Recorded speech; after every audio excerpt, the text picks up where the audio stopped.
Bom dia, amigos.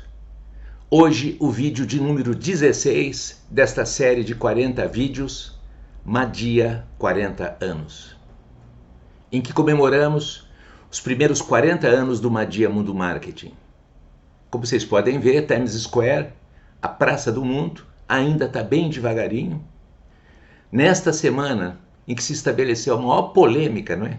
Sobre o futuro desta cidade, né? Com um colunista dizendo que provavelmente Nova York nunca mais vai voltar a ser a mesma, que ela vai entrar em decadência, e talvez um dos mais famosos comediantes americanos saindo em defesa da cidade, né? Eu continuo achando que não só ela não vai ficar a mesma, como ela vai ficar muito melhor, né? Tenho certeza que mais que recuperar o monumental e fulgurante brilho desde a partir da Segunda Grande Guerra, da fotografia da enfermeira com o marinheiro, New York City vai se converter na melhor cidade do mundo, ainda mais para se viver, morar, estudar, passar férias. Eu não vejo a hora de bater o ponto na minha cidade do coração. Mas hoje, vamos dar sequência à Operação Resgate do que de mais relevante nossos consultores do Madia Mundo Marketing detectaram no correr dos últimos 40 anos ou dos nossos primeiros 40 anos de existência da Madia, e que está totalmente documentado e registrado na franquia de livros Marketing Trends. Vamos seguindo ano a ano e compartilhando com vocês nossas descobertas, constatações e aprendizados. Para hoje separei 10 das mais de 200 análises e conclusões reveladoras que fizemos sobre os principais acontecimentos no ambiente dos negócios no ano 2003-2004, que estão totalmente registradas e documentadas neste livro que eu vou mostrar para vocês agora, né? Está aqui, Marketing Trends 2004, que se refere a esse período. Porém, mesmo referindo-se a esse período, traduzem lições e aprendizados definitivos para sempre, para a gente usar todos os dias e que a gente acaba recomendando para todos os nossos clientes. Eles constituem a base de todo o capital de conhecimento do Madia Mundo Marketing. Conhecimento esse que nos tem garantido o grau máximo de acerto comparado à performance de todas as demais empresas de consultoria. A base e a razão do sucesso nos serviços que prestamos às empresas que confiam em nós e nas empresas clientes. E assim a gente vai continuar seguindo por mais 40 anos. O que eu tenho dito para vocês é que o Madia Mundo Marketing é a única empresa de consultoria que eu conheço em todo o mundo, FDD, Full Drucker Driven, né? Totalmente orientada por nosso adorado mestre e mentor, Peter Ferdinand Drucker. A propósito, agora, na terça-feira, dia 1º de setembro, exatamente no dia em que completamos 40 anos, nós vamos lançar o livro Drucker, Ao Mestre com Carinho. É uma edição fora do comércio, jamais será vendida, vai ser oferecida exclusivamente para nossos queridos amigos, clientes e todos os mentorados que fazem o programa Matrix. Mas vamos agora aos aprendizados, descobertas e constatações do período 2002-2003. Como de hábito, eu separei e comento aqui 10, mas os livros da franquia Marketing Trends trazem sempre, no mínimo, cada livro, mais de 200 aprendizados definitivos. Vamos aos que eu separei para hoje. Primeiro, eu começo essa edição de número 16 do Madia 40 anos homenageando um querido e saudoso amigo, o Alfredo Rosa Borges, que comigo, com Walter Bueno e uma pequena e talentosa equipe de 2 dúzias de profissionais, plantou as raízes daquela que é a marca de maior valor do Brasil hoje, o Itaú. Um dia, lá atrás, eu escrevi um artigo contando todo o processo da construção de uma nova marca para o Itaú. Alguns dias depois, o Alfredo me escreveu, lembrando de alguns detalhes que eu acabei esquecendo. Eu agora vou reproduzir para vocês, até para homenagear meu saudoso querido amigo Alfredo, né? E pela dimensão e importância daquela obra, né? Um dos melhores trabalhos de branding já realizado nesse país até hoje, eu vou reproduzir para vocês, ou trazer para vocês, o que me escreveu o Alfredo. Ele disse o seguinte: Madia, lá se vão 30 anos e a memória pode falhar. Li no site do Madia Mundo Marketing sua história sobre a criação da marca Itaú. Gostaria de trazer a lembrança e acrescentar à sua narrativa um detalhe fundamental.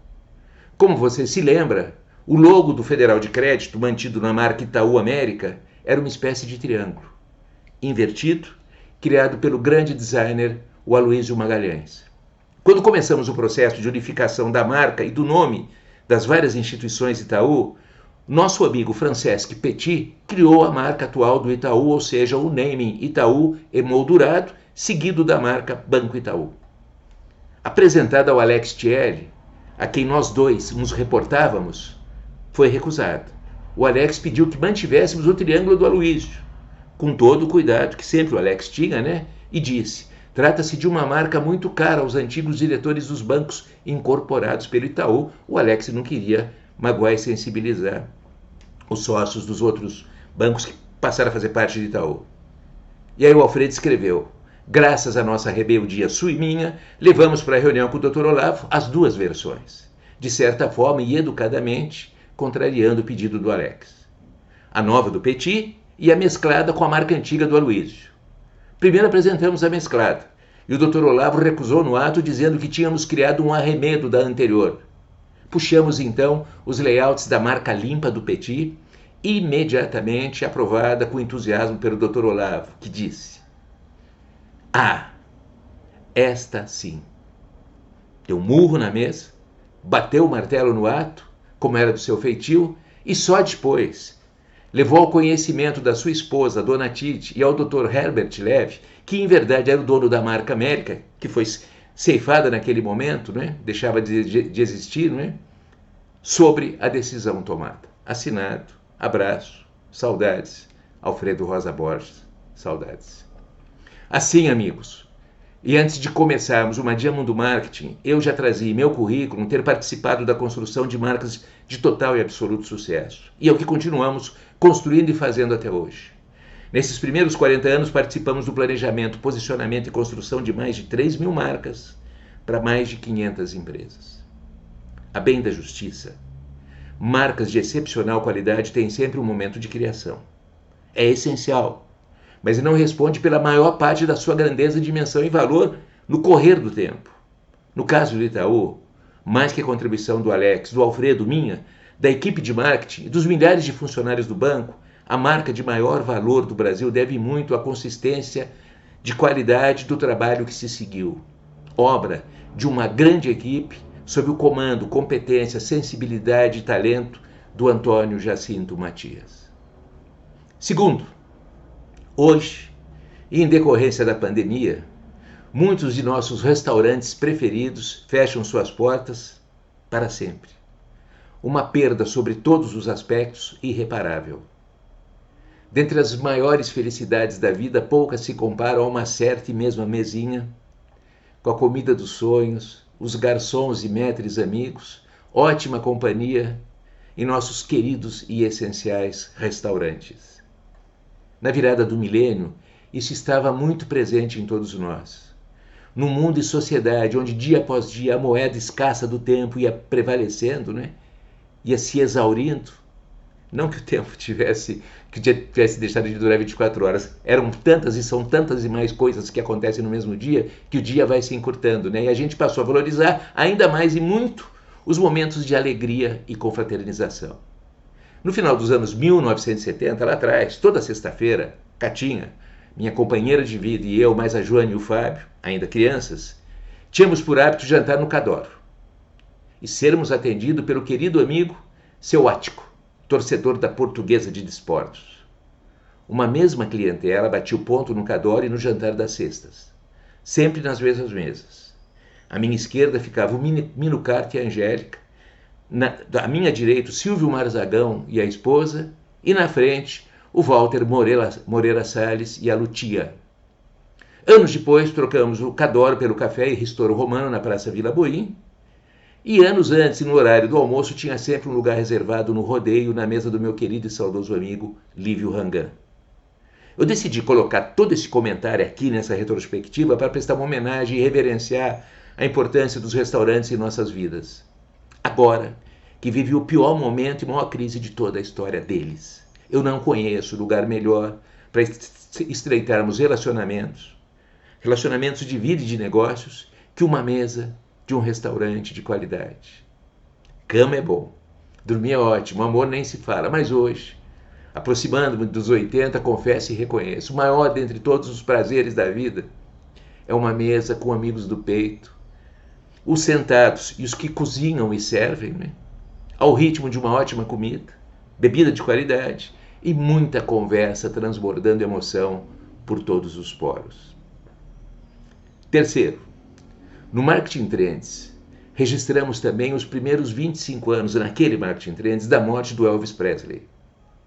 No dia 16 de agosto de 1977, devastado pelas drogas, o Elvis fechou sua garganta privilegiada e calou sua voz ao vivo e dali para frente. Porém, até hoje, segue encantando a todos com suas espetaculares interpretações, quase todas elas disponíveis no YouTube. Muito especialmente de clássicos consagrados, como a canção Without a Song, né? Em que ele nos lembra que ser uma canção a vida perde muito da sua graça. E eu diria hoje, nesses comentários, ser uma boa música e um bom e querido restaurante. Mesmo depois de morto há 43 anos, Elvis continua vendendo discos e recebendo direitos por suas gravações. No ano passado, 2019, e apenas em direitos, os herdeiros de Elvis receberam 39 milhões de dólares. Foi o segundo artista morto que mais faturou. Perdeu apenas para o Michael Jackson e ficou à frente de John Lennon, de Bob Marley, de Marilyn Monroe, de Prince e outros mais. Em exemplos e cases como esse do Elvis e outros ídolos que partiram, lições imperdíveis e definitivas do que é um branding de excepcional qualidade. Quarto, temos alguns companheiros, sócios e associados do Madia Mundo Marketing, que estão conosco quase que desde o início. Dentre esses, em nome dos quase 200 que passaram por nossa empresa, eu homenageio agora, né? Em nome do Fábio e do meu, Fábio Madia, eu homenageio a Márcia, a Meres, a Sônia, doutora Rosa Maria Barna, Dona Cristina, o Danilo, o Ed, e reservo um comentário muito especial para o Marcão, nosso anjo da guarda nos assuntos referentes à tecnologia. Marcão é da geração DOS. Até hoje revela um indissimulável desprezo pelo mouse. Em compensação, suas duas mãos estão completamente tortas de tantos trejeitos e movimentos que precisa fazer para que o computador performe. Ctrl+Del, Insert, Delete, ESC, enfim, muito mais. Toda essa introdução porque no Marketing Trends 2004 a gente registrou os primeiros 22 anos do DOS, precocemente morto e sepultado pela genialidade de Steve Jobs e da sua Apple, no movimento em que passamos a poupar as mãos, aderindo ao ratinho com a marquinha da maçã. De novo, a velha e definitiva lição e aprendizado, de que nada é para sempre. No dia seguinte, a chegada de uma solução melhor para o mesmo serviço, migramos no ato. Com exceção das pessoas que incorporaram a seu comportamento os trejeitos e movimentos decorrentes de uma necessidade específica. Portanto, hoje, o querido amigo e associado da Madia Associados, o Marcão, é um profissional de tecnologia datado. É suficiente a gente bater os olhos nas suas mãos na frente de um computador para a gente saber que idade que ele tem. 5. Deixa eu dar um golinho aqui na minha água de coco.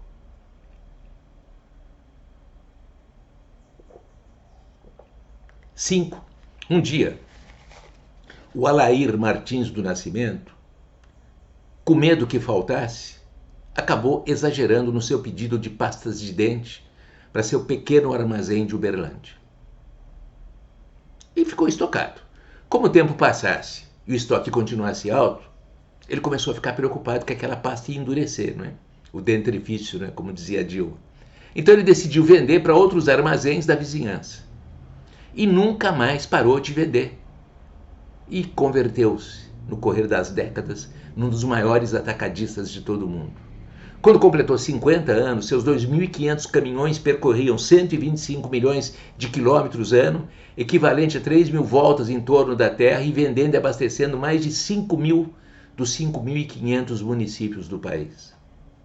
E tudo que o Martins queria era vender algumas pastas de dente que comprou a mais.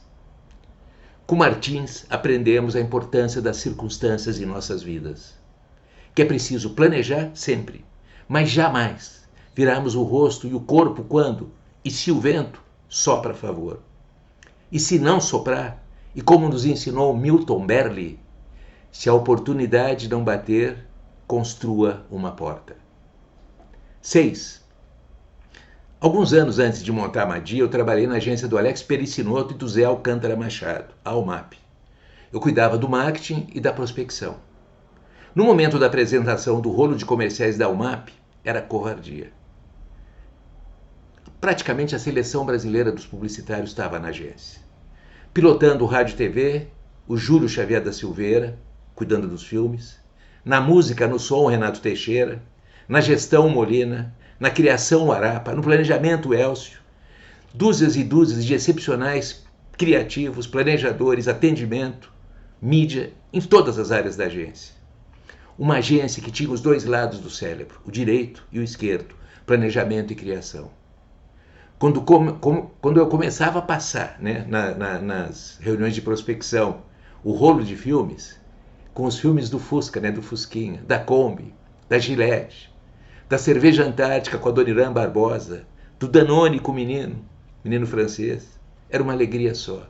Até o momento em que entrava o comercial do Chicabon, tendo ao fundo a música do Michel Legrand, do filme Verão de 42. E, invariavelmente, as pessoas presentes iam às lágrimas, lembrando-se dos tempos em que seus pais iam buscá-los na saída da escola. Lição definitiva do que é uma comunicação de excepcional qualidade. Impossível esquecer essa lição. 7. No início dos anos 2000, uma das lições mais emblemáticas do tal de nada é para sempre e que tudo tem um ciclo. E que todos aqueles que por alguma razão não conseguirem preservar-se relevantes, mais cedo ou mais tarde, ficarão na história. Me lembro das histórias que eu li sobre a importância das lamparinas, por exemplo, para o progresso da humanidade, que um dia foram substituídas pelas lâmpadas e hoje todas elas figurando em museus. Lembro de quando o branquinho, lembra do branquinho, liquid paper, era o preferido das secretárias que trabalhavam com máquinas de escrever elétricas, aquelas de bolinha da IBM, que substituíram as velhas borrachas, as máquinas de escrever mecânicas e precocemente foram as duas fuziladas pelas impressoras. Lembro de um Cine Olido que antes de cada sessão do filme Tarde Demais para Esquecer, tinha apresentação ao vivo de uma orquestra para todos aqueles que compraram lugares marcados e antecipadamente. Naquela virada, de milênio, ingressando nos 2000, tinha uma notícia que eu acabei colocando no livro Marketing Trends. Falava a respeito dos jegues. Jegues que fizeram parte da história recente da humanidade. Jegues que testemunharam o nascimento de Cristo. Naquele momento, tinham perdido por completo a razão de ser e sentido, com a multiplicação de motocicletas nos interiores do Brasil e de outros países. Do dia para a noite, os jegues, mais conhecidos também como jumentos, perderam tanto seu valor que numa matéria da revista Época vinha a informação: hoje é possível comprar um jegue por R$1, enquanto uma galinha custa 7 vezes mais. Definitivamente, sacramentava-se a lição: nada é para sempre. 8. De certa forma, o que acabou acontecendo com o Circo Garcia, também reiterando o tal do nada é para sempre. Depois de décadas viajando e exibindo-se pelo Brasil, encantando gerações, no dia 29 de dezembro de 2002, no bairro de Santo Amaro, na cidade de São Paulo, a Carola Boetz, 74 anos, viúva do Antolin Garcia, anunciava que aquele seria o último espetáculo, do maior espetáculo da Terra, o circo, o grande Circo Garcia. 1928, quando na cidade de Campinas, Antolin Garcia, aprendiz de alfaiate, fugiu de casa para trabalhar no circo do Benjamin Oliveira. Um pouquinho mais adiante, decidiu levantar sua própria lona. Os velhos e queridos circos partiram, sendo substituídos pelos novos e encantadores circos, agora sem a presença de animais, mais que emblematicamente simbolizados pelo espetacular Cirque du Soleil, e que, como vocês sabem, acaba de mergulhar em recuperação judicial em decorrência da pandemia. Nono aprendizado, comentário que eu trago para esse resgate de hoje, né? Naquele momento, quando a gente estava fazendo aquele livro, em busca de aprendizados, a gente foi conversar com dois ícones da história das empresas e dos negócios em nosso país. O primeiro deles foi o Samuel Klein, imigrante polonês, que desembarcou no Brasil para mascatear cobertores, toalhas, cama, mesa e banho, e mascateou tão bem que antes de partir construiu uma das maiores organizações de varejo da América Latina, Casas Bahia. Ele chegou no Brasil com a esposa e filho, $6.000 de economia e as terríveis marcas de um campo de concentração. Com o dinheiro comprou uma casa, uma charrete, mercadorias e saiu vendendo pela vizinhança. Dentre as lições que naquele papo eu recebi do senhor Samuel, eu me lembro das seguintes. Sobre o início no Brasil, disse ele, eu vendi em São Caetano e São Paulo. Meus primeiros clientes eram, na maioria, nordestinos, que vinham em busca de trabalho. Inaugurei a primeira loja em 1957, Casa Bahia, em homenagem aos nordestinos. Receita de sucesso, disse ele. É uma firma familiar, não tem acionistas. Estou há 50 anos, sozinho e com a ajuda dos fregueses, meus filhos, esposa e 18.000 funcionários. Sobre a essência, disse ele, passei o dedicação total a você, mote da Casas Bahia, para que os funcionários sempre tratassem os fregueses como amigos. Sempre olhei para os mais pobres. Com o povão, sempre me dei bem. E aí o seu Samuel falou sobre os primeiros 50 anos, ele disse. No ano passado, meus funcionários me fizeram uma festa surpresa. Trouxemos artistas, cantamos parabéns, tudo muito emocionante. Meus 2 melhores amigos são os meus funcionários e meus fornecedores. Vou continuar trabalhando até morrer. E assim foi. Seu Samuel morreu trabalhando aos 91 anos, no dia 20 de novembro de 2014, e a ele as homenagens, nossas homenagens. E 10º, né? Terminando hoje, eu estou voltando na próxima semana, né? Trago agora a segunda pessoa, o segundo empresário com quem a gente foi conversar, né? Que foi o Luiz Seabra, que hoje com seus sócios, e além da Natura, Avon, The Body Shop e a Aesop, né? É praticamente um dos grandes ícones do negócio da beleza em todo o mundo. A nossa conversa foi no exato momento em que a Natura preparava-se para comemorar seus primeiros 35 anos. E aí, naquele papo, na fábrica da Natura, pertinho de São Paulo, dentre outras afirmações, o Seabra disse coisas do tipo. Sobre o início da Natura, disse ele, começamos na contramão do mercado. A cosmética terapêutica era totalmente desconhecida e os princípios ativos de origem natural ainda não estavam na moda. Nossas embalagens eram modestas e abrimos uma lojinha na Oscar Freire. Foi naquela lojinha que, dando consulta para as nossas clientes, aprofundando as percepções, os sentimentos e conhecimentos que nos diferenciavam, identificamos aquele que viria a se constituir em nosso capital intangível. A união das paixões pela cosmética e pelas relações. Aí ele falou especificamente sobre a paixão pela cosmética. Ele disse, nasceu da consciência que existia oportunidade para produtos que atuassem como instrumento de bem-estar, promovendo uma relação melhor e mais íntima entre mente e corpo, que trouxesse prazer, aumentando a autoestima de crianças, mulheres e homens, com total e absoluto respeito à identidade, sem recorrer a estereótipos, manipulações e qualquer ranço de preconceito, muito comum até hoje, ou até aquela época, no chamado território da beleza. Aí ele contou como é que nasceu a ideia de se optar pelo sistema de vendas direta. Ele disse, tomamos essa decisão à medida que nossas primeiras clientes revelaram interesse em vender nossos produtos e converterem-se em consultoras de beleza.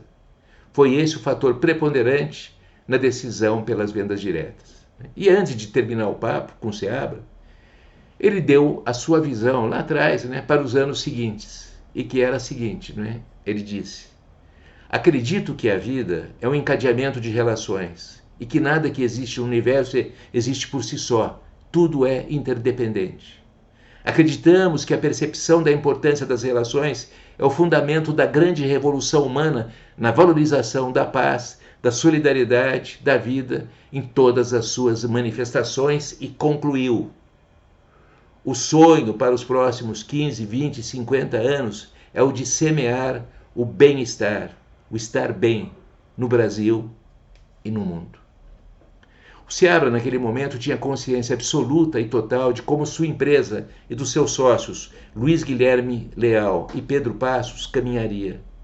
Sabia a trilha a ser percorrida, mas talvez, e nem mesmo no melhor dos sonhos, tivesse imaginado que mais que alcançar a dimensão que hoje a Natura tem, que teria ao seu lado outras marcas e empresas que eles, os 3 sócios, sempre admiraram: a Aesop, a Avon e, muito especialmente, a obra monumental de Anita Roddick, a The Body Shop. Os 3 hoje colhem o que plantaram. É isso, amigos. Hoje falamos do ano 2002, 2003 e na próxima semana eu conto e repasso com vocês algumas das centenas de descobertas e que convertemos em conhecimento no ano de 2003 e 2004. Uma ótima semana e muito obrigado pelo carinho da sua atenção e amizade. Volto na próxima semana para o episódio de número 17 desta série Madia 40 anos. Até lá.